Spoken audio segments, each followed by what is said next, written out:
moving right along through the first 9 items are your typical items. Enrollment stayed steady. Up a little bit from April, almost 20 students, 19 students, which is good news. Number 10 is a school calendar change. Last month we approved the calendar days as a result of all of the cancellations. We're keeping that same schedule. The only adjustment we're going to make, and we made several requests to the state, to PDE, we finally have some verification that we don't need a formal approval from the state because of the declaration by the governor that we can satisfy the senior obligation with 990 hours. We definitely surpassed those in lieu of the 180 days. So the seniors now, we approve them to come in on June 3rd, which is a Saturday. We're making the request that they do not have to do that and satisfy their hours and graduate still on the 16th. So that's this calendar change here. Okay. Number 11 is the naming of the high school auditorium to the Western Wayne Veterans Memorial Auditorium. So that's the official name to be. I think that's an excellent way to go.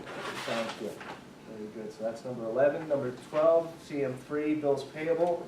That will allow us to, allow Rose to pay the bills for our new contract for the new scope that was approved last month.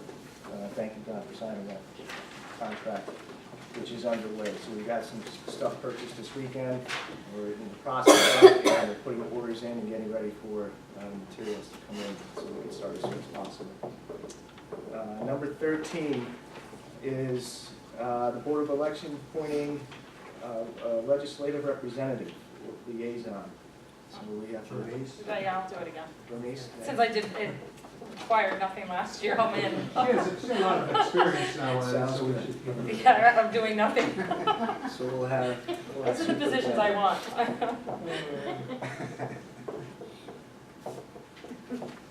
Number 14 is election of the board treasurer. So we need to establish that. And Jeff, Ready to vote. if you're willing to again. Yep. And then along with that would be 15, the board treasurer's salary.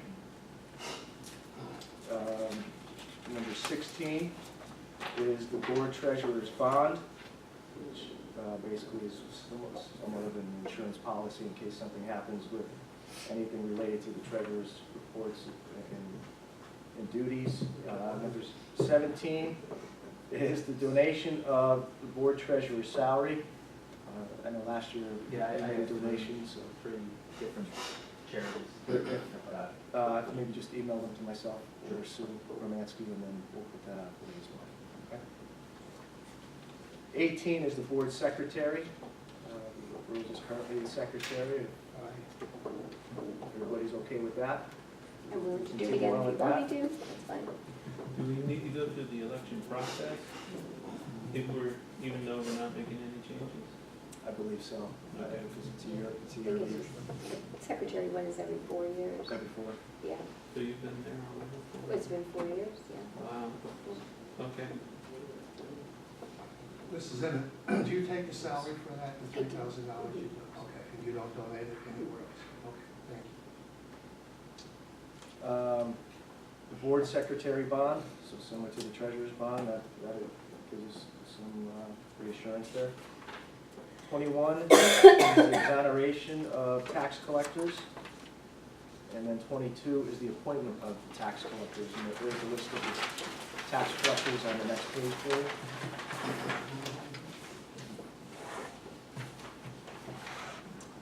'23 provides us with the cost for printing of tax duplicates, and as you I said, just got that contract in today, so I'll have this we'll filled have out, the numbers ready for you to the come in. full agenda. And 24, at this point, it's the tentative budget. So Rose, if you want to take over from here. Thank you. I'm just going to turn some of the lights down so you can see better. There's,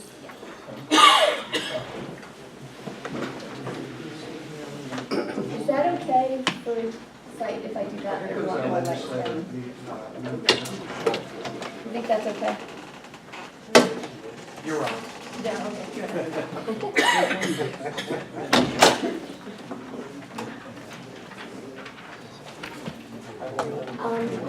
No, you're good. Towards the back doors, there's one.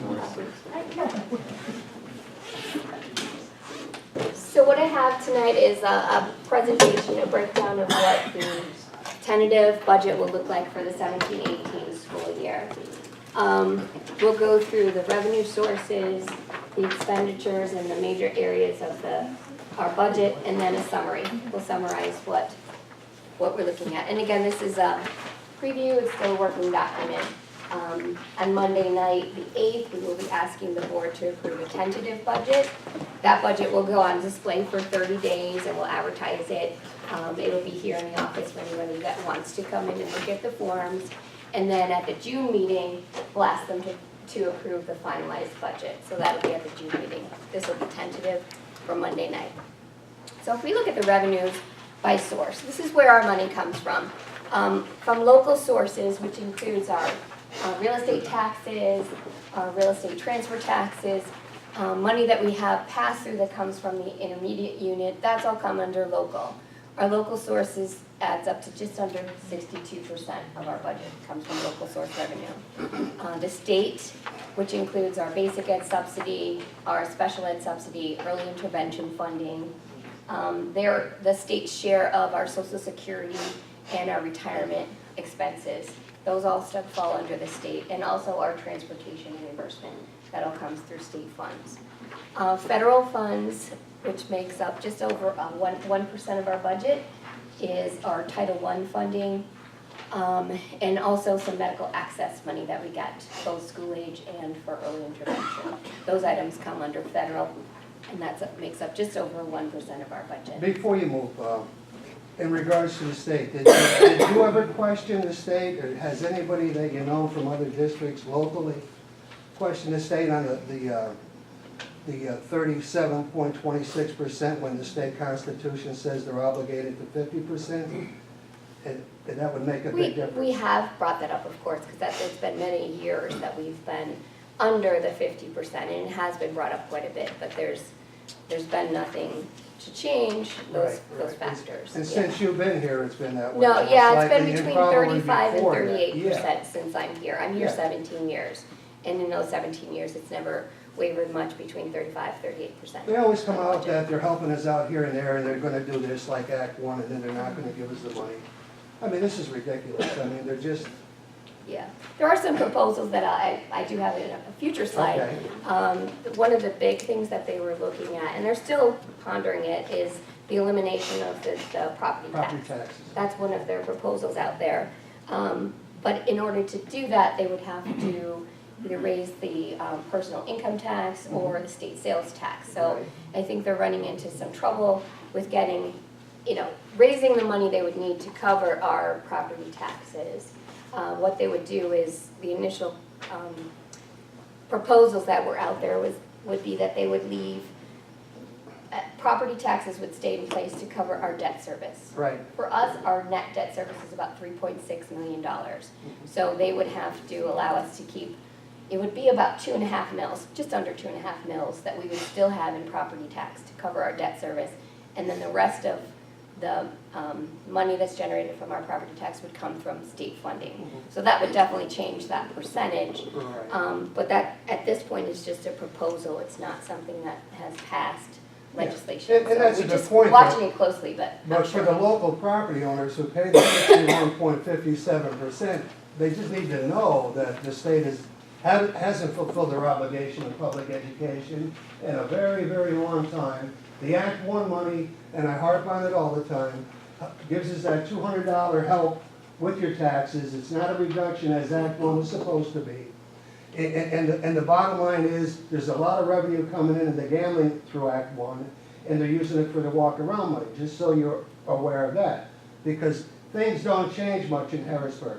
They find a way to manipulate our funding and tell us how good we have it, and send us after our local people who pay the bills at Western Wayne. They do their fair share as it is, if it was 50%. Now, back in the year 2002, I sat on this board, and we came up with a resolution because the then Governor Rendell, take him or leave him, said, what do you want to do? We're looking for some advice from school boards throughout Pennsylvania on what would be in their best interest as far as raising money through state funding, for state funding. And we said that we would ask them to increase taxes. This is back in 2002. You were here then. We all approved it, and we asked them to go with 1% more as they're still talking about today, and still not doing nothing for the taxpayers or the students in the state of Pennsylvania. So it's all hogwash, and we need people to contact their local representatives, as we did when we did this, and to Harrisburg and to the Department of Education. And we might as well not done nothing, because obviously he asked for something that he was just playing the boards in the areas, because we have political clout per se with our local constituents, and we need help, because they don't listen to school boards neither. I don't know who they're going to listen to. But we did it in 2002, we asked for 1%, and strictly it goes to education, nowhere else. But, so we've been trying for a long time to help the locals and giving them a break in taxes, so they can do more things for themselves and spend money. And the other thing with the 1% increase, it's not going to affect seniors, because pretty much we have what we need. But and the people with a lot of money are still going to go out and buy the yachts and the big cars and everything else.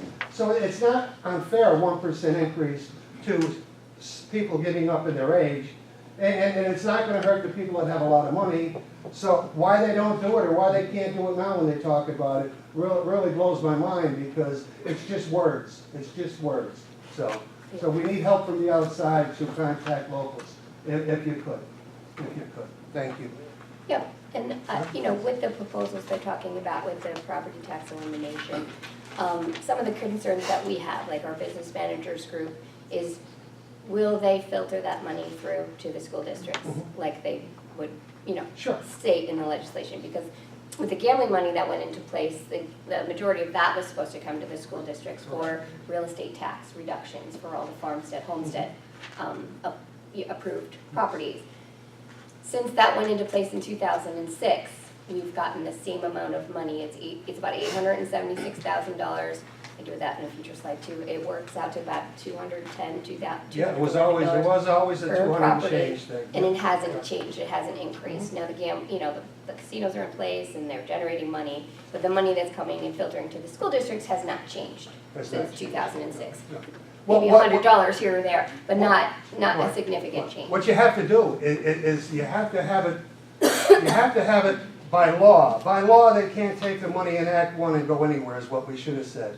It's the law, and you can't break the law. And if they go with property tax reduction with only a small percentage of money locally to pay off the debt, as you explained, then they should be by law continue that. Because what they do is they do the walk around money and all that, and they take care of themselves for the next election. And there should be a lot more revenue coming to our districts from the gambling revenue in the state of Pennsylvania. Okay.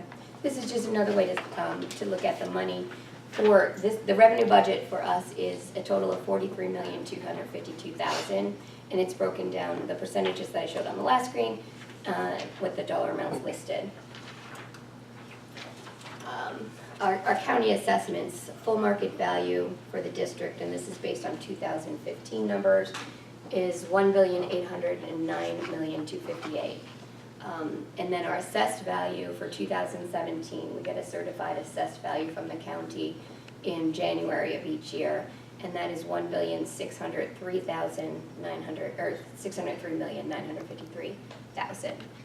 The value of a collectible mill for us is $1,526,000. So each mill that we put in place for our budget would generate collectible that amount of money, $1,526,000. You know, it's funny because they used to make a lot of noise about a 5 mil increase or a 6 mil increase. But after the reassessment in Wayne County and other counties, what a mill was worth was what, maybe little over $100,000 Right. years gone by when you were here?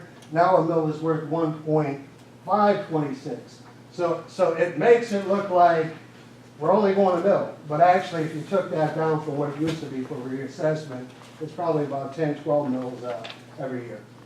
In a roundabout way, it's just a play on numbers the way they did it.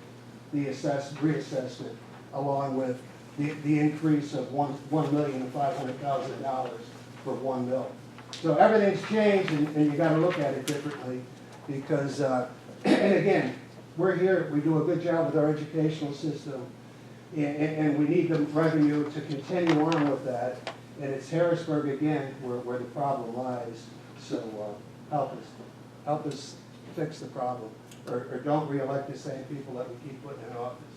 Local revenue, under the local real estate taxes, increase in assessments. So there was over, just in the property taxes that were current with the millage that we have now, there was an increase in assessment for this 2017 year of over $5 million. The last 6 or 7 years, we've been way low, a lot lower than that. It's only been about $300,000-400,000 increase in assessment. That's the biggest increase we had since about 2009. Went back in my records and was looking, because it is a significant. So that alone, at our current millage, would generate another $88,000 without changing the millage. Increased millage. The rest of the budget I'm going to present tonight is based on a 0 mill increase.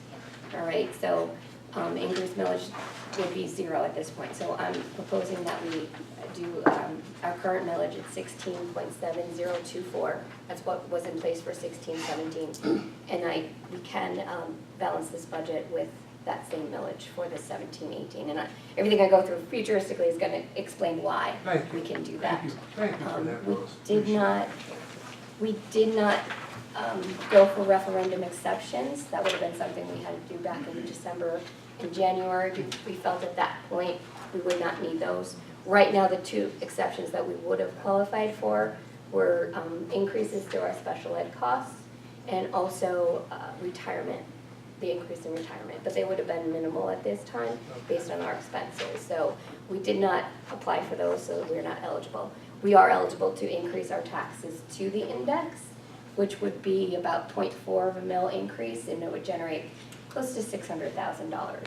But at this point, and based on what we have here, I don't propose that we increase that millage. This is a state revenue breakdown of what type of funding they give. That $16 million that comes in for state revenue, that 37%, is broken down like this. Basic instruction, which just covers our general expenses for all of our instructional needs, our classrooms, our support staff, everything would come under basic ed. Special education, which would be specific for our expenses for our special ed teachers, our special ed classrooms. Plan-con reimbursement, so any of the previous construction projects that we had applied through Plan-con for reimbursement, that would generate $578,000 in funding for our debt service. Early intervention, $1.5 million comes in to cover that. That covers the students from age 3 till they enter pre-K or kindergarten, and that is a county-wide program. We run, the Western Wayne School District runs it for the county, so all 3-year-olds through pre-K entrance would be covered under that program. Transportation is a reimbursement for all of our transportation expenses, our buses, our vans, everything that runs, taking the students to and from school each day.